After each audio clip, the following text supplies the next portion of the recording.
Hello बच्चों, good evening सभी बच्चे को। चलिए आज हम लोग देखेंगे प्रश्नमाला 1.D में। तो इससे पहले आप लोग बच्चे बताइए कैसे हाल चाल है, ठीक ठाक हो। उम्मीद करता हूँ सभी बच्चे ठीक होंगे और अपने अपने पढ़ाई पे ध्यान देते होंगे। तो चलिए आज इसको भी देखते हैं, जो प्रश्नमाला 1.D है इसको देखेंगे। समझ गए। इससे पहले जितने भी वीडियो है सबको मैं अपलोड कर दिया हूँ, जाके यूट्यूब फेसबुक पर देख सकते हो। मेरे पास जो क्लास चल रहा है मैथ में वो है 10th 9th 8th 6th और 5th, यानी ये क्लास सब चल रहा है। इसमें जो छूटा हुआ है वो 7th क्लास का छूटा हुआ है, जो कि ये भी अपलोड होगा। तो ये सब अपलोड हो रहा है यूट्यूब फेसबुक दोनों पर, वहां से देख सकते हो। लिंक सबका डाला जा रहा है। बाकी अदर बुक भी अपलोड हो रहा है धीरे धीरे, तो वहां से आप लोग पढ़ सकते हैं। तो चलिए आज इस प्रश्न को शुरू कर रहे हैं। लिखा है निम्नलिखित के गुणनफलों का आंकलन कीजिए। निम्नलिखित के गुणनफलों का आंकलन कीजिए। अब देखिए ये गुणनफल है, इसका कई तरीका है आंकलन करने का। या तो इस दोनों को डायरेक्ट गुना कर लो, क्या करो, इन दोनों को डायरेक्ट गुना कर लो तब भी इसका आंकलन हो जाएगा। इसको डायरेक्ट कर लो, उसको भी डायरेक्ट कर लो तब भी आ जाएगा। ठीक है, तो मैं यहाँ पे कुछ विधि कर रहा हूँ निकटतम मान लेकर। ठीक है, इसको गुणनफल कर रहा हूँ। चाहे तो देखो, अगर मैं इसको दूसरा विधि भी कर सकता हूँ, जैसे मान के चलो 20 प्लस 3 कर देंगे। ठीक है, इधर गुना में ले लेंगे 500 प्लस का 29। इस विधि पर भी हम निकाल सकते हैं, लेकिन यहाँ आंकलन कर रहे हैं निकटतम मान लेकर। क्या लेकर? निकटतम मान लेकर इसका गुणनफल निकालना है। चलिए अब यहाँ पे देखो 23 का निकटतम 20 हो जाएगा। अगर 25 होता तो 30 हो जाता। 23 है, इससे निकटतम 20 हो गया गुना। यहाँ 529 है, इसका निकटतम हो जाएगा 500। ठीक है, क्यों हो गया 500? अगर मान के चलो 29 के जगह 50 56 52 65 होता तो ये 600 हो जाता, क्योंकि 500 के निकटतम में आ रहा है।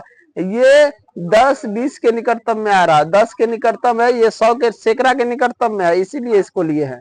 अब इसको गुना करेंगे तो 5 दूना 10, कितना हो जाएगा? 5 दूना 10, ये तो हो गया।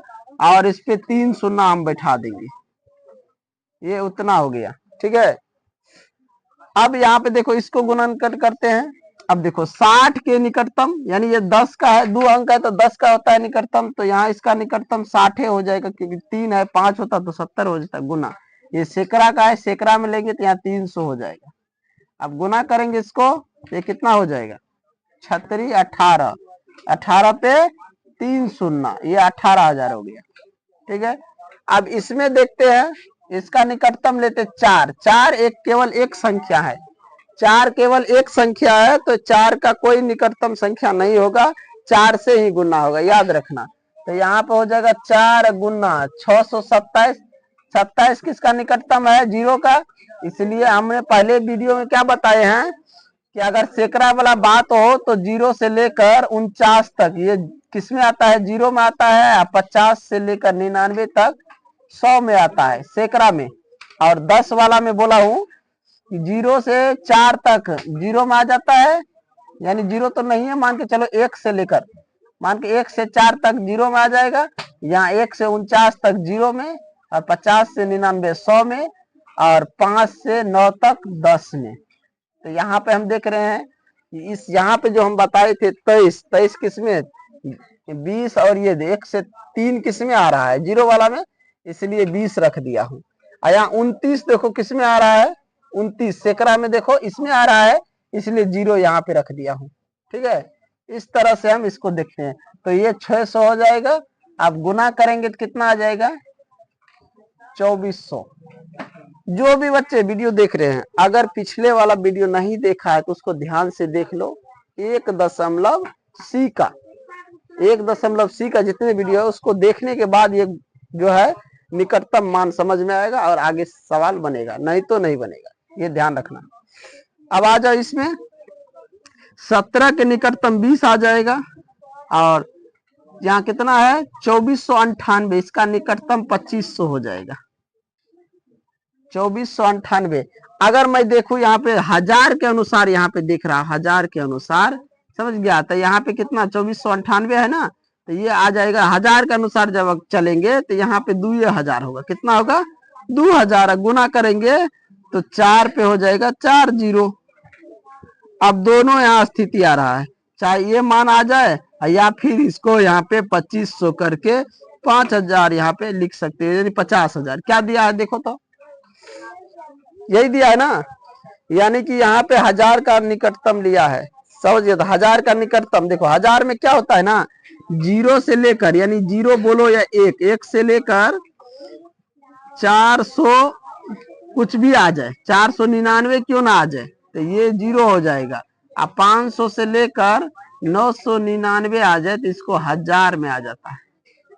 किसमें आ जाता है, हजार में, ये याद रखना। इसलिए यहाँ देखो 498 है, 499 भी आता तब भी ये हजार में नहीं आता, सुन्ना में आ जाता, इसलिए सुन्ना आ गया। अब इसमें देखो ये यहाँ पे कितना है, सैकड़ा में है 29 है, तो यहाँ पे ले लेंगे 300 गुना, या 4178, तो यहाँ सिर्फ 4000 होगा, 178 जीरो में आ गया। अब गुना करेंगे 4 तिया 12 पे 5 सुन्ना बैठा देंगे, ये हो गया इसका निकटतम गुणनफल। सबका गुणनफल आंकलन कर दिए, समझ गए। चलिए अब देखेंगे 2 नंबर क्वेश्चन को, इनको मिटाकर। चलिए अब ये 6 नंबर सवाल है, इनका भी हम गुना का आंकलन करेंगे। अब इसमें देखिए 60 यहाँ पे 63 है, 3 जीरो में आ जाएगा। यहाँ 10 के आंकलन करेंगे, 10 का निकटतम में 3 जीरो में आ जाता है, 60 हो जाएगा गुना। यहाँ पे 35 जो है सैकड़ा के निकटतम में जीरो में आता है, तो यहाँ 400 हो जाएगा। अब गुना करेंगे 6 चौका 24,000 हो जाएगा ये। अब इसमें देखो 8 क्या है 10 के निकटतम में 10 हो जाता है, तो यहाँ 70 हो जाएगा गुना। या 360 क्या है सैकड़ा हजार के निकटतम में, ये जीरो हो जाता है, तो यहाँ 4000 होगा।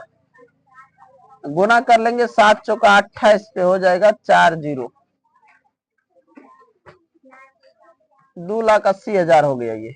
समझ गया। इस प्रकार इस सब सवाल जो आएगा गुना का आंकलन कीजिए, इसको हम बनाएंगे। समझ गया। तो इन्हीं के साथ मैं इस वीडियो को एंड करता हूँ। जय हिंद, जय भारत।